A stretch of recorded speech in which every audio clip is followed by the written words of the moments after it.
Alright, we are back for the second tier, and the second tier sucked the most, so it's all downhill from here, I guess.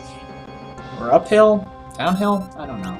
Anyway, so this has us outnumbered 2 to 1.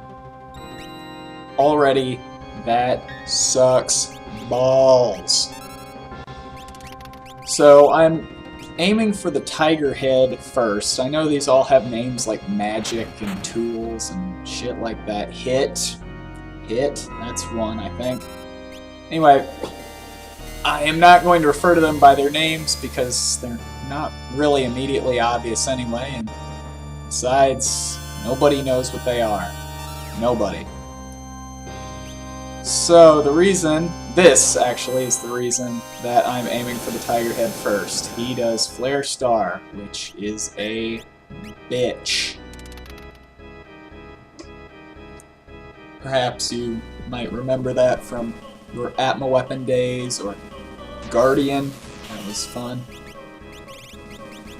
But here it's actually not that big a deal because I had the presence of mind to give my characters the Force Armor for Setzer, and Strago has the Marvel Shoes, both of which cut magic damage, or at least the brand of magic damage that Flare Star does.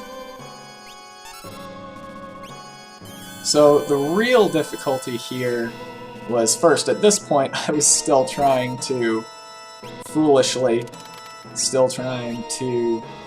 win within a certain number of turns, which frankly was not going to happen. By the way, if you want a really fun drinking game, every time Setzer throws his fixed dice and does less than 2,000 damage, take a drink.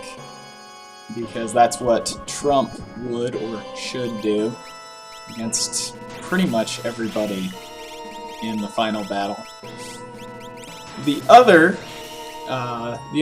drinking game, take a shot every time Setzer does 1,416 damage. You will be fucked up. I promise.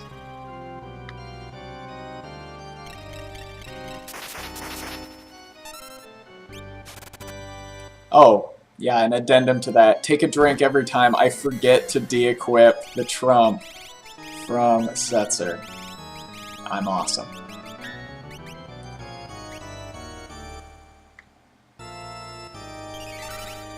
But the real bitch here is being forgetful. The other real bitch is that bitch, actually. That crucified lady makes things horrible. I mean, she will make your life absolutely miserable. When she's not hurling magic spells at you, she casts Life 3. And that comes back later and ultimately is what makes me decide not to try and beat the game within a certain number of turns. Of course, Kefka himself could have made me make that decision also, so it was, what a clusterfuck this ended up being. I am terrified to see how the rest of you did and how bad comparatively you made me look again.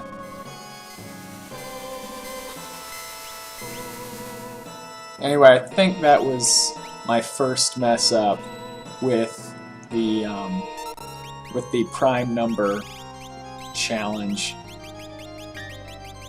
But I do a fairly good job of restraining myself.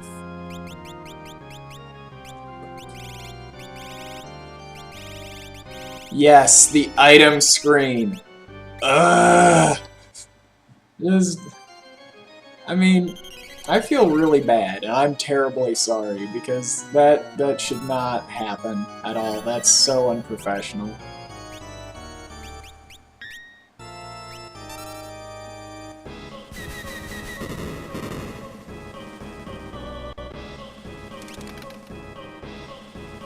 Ugh.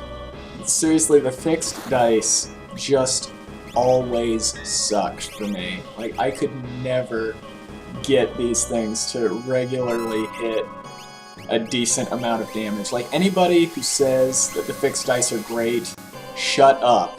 Like, they need the offering. They need the offering. And you know what else they could go along a lot better with? Is Gao and Cat Scratch. Because holy shit, these things were just 6 sides of disappointment. I could not get anything to come together with them pretty much the entire final battle. I did actually feel like I had obsessive compulsive disorder waiting on these prime numbers. Just, alright, just chill out, you know, no big.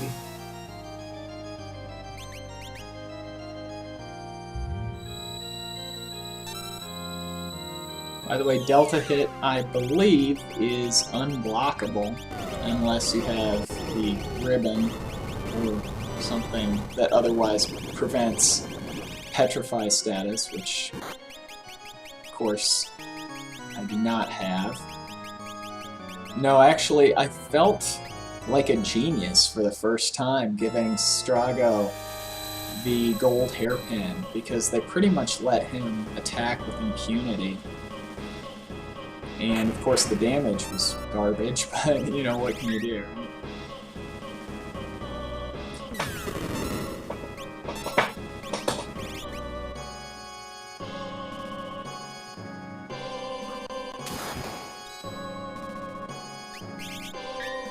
Yeah, I thought I was being really smart when I gave Strago the Marvel shoes, because I thought, well, it'll keep his hit points rolling, and so he'll have more opportunities to hit prime numbers, and, you know, I'll be able to attack more.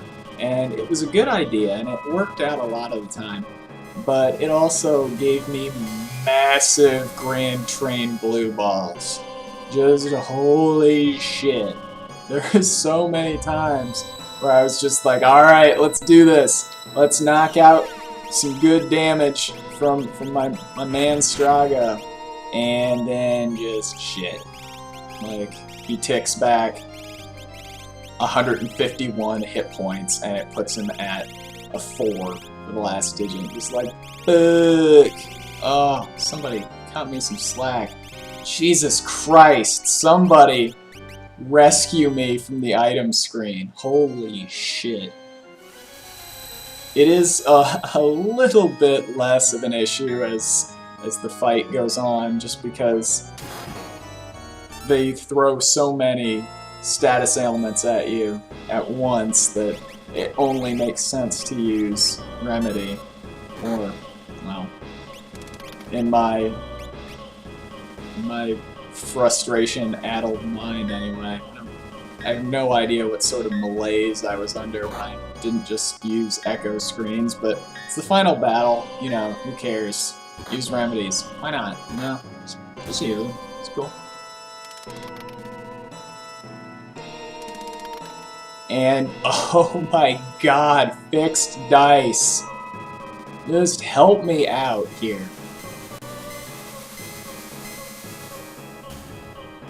Yeah, it is a fucking shit day when Strago is my primary damage dealer. And of course I wasn't paying any attention and always had Strago with, like, the heal rod when I had him do magic attacks. That was lucky. That was very lucky. The other thing that sucks, I did mention earlier that I gave Setzer the Relic Ring. What sucks about that is that if Setzer dies, he cannot be resurrected.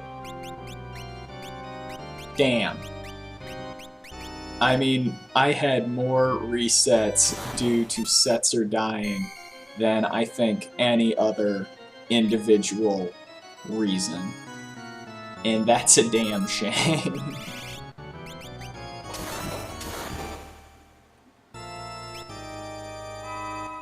Anyway, the final battle should have been the Strago show. because when he's attacking a single target with that Grand Train, it is glorious. But sadly, because I did not want to have Setzer accidentally kill himself or restrict his moves, since, like I said, one character would have to be inflicting damage upon his own party every other turn, regardless of if healing needed to happen. Yeah. Didn't really want to make that sacrifice. Because the Relic Ring, as awesome as it is for like a single character challenge and a dual character challenge, it is frustration waiting to happen. Because when they die, that's it. Sorry. Yep. Yeah. That sucked. This is the point where I was like, well, you know what? I'm just gonna drop beating the game in blank number of turns because fuck it. Ugh. Anyway, fortunately, it still is just one enemy, so I'm able to do great damage with Grand Train. Clearly. I'll see you next time.